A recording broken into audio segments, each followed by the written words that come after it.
Hello learners. आज इस video में हम समझेंगे 6 स्टेप्स टू रीड वर्ड्स। लेकिन इस स्टेप को करने से पहले आप इंश्योर कर ले कि बच्चों में अक्षरों की पहचान हो चुकी है, वो वावल्स और कॉन्सोनेंट्स की पहचान कर पाते हैं और उन्हें आपने क्लोज्ड और ओपन सिलेबल्स के बारे में जानकारी दी है। उसके बाद ही आप बच्चों को एक अनजान शब्द देकर उसे पढ़ने की कोशिश करने के लिए इन 6 स्टेप्स के बारे में बता सकते हैं।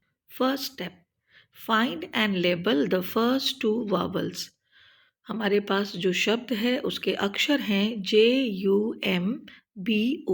तो इन 5 अक्षरों में हम सबसे पहले वावल्स को ट्रेस करेंगे और उनके नीचे में V अक्षर लिख देंगे। तो JUMBO, इन अक्षरों में हमारे पास 2 वावल्स हैं, U और O वावल्स हुए, तो उनके नीचे में V लिख देना है। Step 2, draw a bridge to connect vowels. U और O, इन 2 वावल्स के बीच में एक लकीर खींच दे ब्रिज की तरह, ताकि हमें पता हो कि हमें इसी 2 दायरे के बीच में अगले स्टेप को करना है। Step 3, label the consonants. ठीक जिस प्रकार से पिछले स्टेप में हमने वावल्स ढूंढा, अब हम ब्रिज के बीचों बीच के कॉन्सोनेंट्स को ढूंढेंगे। तो हमारे वावल्स हैं U और O, इन दोनों के बीच के कॉन्सोनेंट्स हुए M और B। M और B के नीचे कॉन्सोनेंट की पहचान के लिए C अक्षर लिख देंगे। अब आती है सबसे इम्पोर्टेंट स्टेप, स्टेप 4 की बारी। Divide according to these patterns.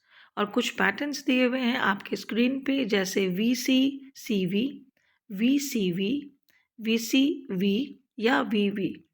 तो हमने जो ब्रिज बनाए हैं उसके बीच के कॉन्सोनेंट्स और वावल्स को देखते हुए हमें देखना है कि हमारे पास कौन सा पैटर्न उपलब्ध है।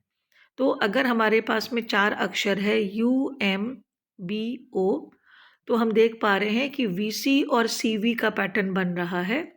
तो VC और CV के बीच में हम एक लकीर खींच देंगे और इस सिलेबल का पैटर्न हो गया VCCV। अब सिलेबल ब्रेकअप के बाद आती है स्टेप 5, आइडेंटिफाई सिलेबल टाइप्स की बारी। यानी कि सिलेबल टाइप्स की पहचान करना कि जो सिलेबल बने हैं वो ओपन है या क्लोज्ड है। तो हम इसकी पहचान कैसे करते हैं? यदि आप पहले सिलेबल के हिस्से को देखें तो वो है JUM। तो JUM में जो अंतिम अक्षर है वो M एक कॉन्सोनेंट है, इसलिए U का उच्चारण शॉर्ट साउंड होगा, यानी कि अ। और BO में O अंतिम में होने की वजह से वो एक वावल है, तो वहाँ पे O का उच्चारण उसका लॉन्ग साउंड ही होगा, यानी ठीक जिस तरह से हम उसका उच्चारण अल्फ़ाबेट में करते हैं। तो जम हो गया आपका क्लोज्ड वावल और बो हो गया आपका ओपन वावल। ये हमेशा ध्यान रखें कि बच्चों को क्लोज सिलेबल और ओपन सिलेबल में वावल की साउंड्स की पहचान हो।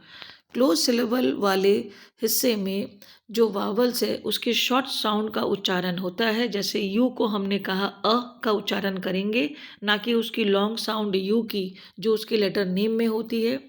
उसी प्रकार से ओपन सिलेबल वाले वर्ड में किसी भी वावल की हम लॉन्ग साउंड को ही कहेंगे, जैसे ओ को हम ओ ही कहेंगे, ना कि ओ। तो इन 6 आसान स्टेप्स की मदद से आप बच्चों को भी शब्दों का सही उच्चारण करना सिखाएं। वो शुरुआती दौर में 3 अक्षर से लेके 5 अक्षर वाले शब्दों से सिलेबल्स की पहचान कर उनका उच्चारण करना सीखे और धीरे धीरे वो और बड़े शब्दों तक जा सकते हैं।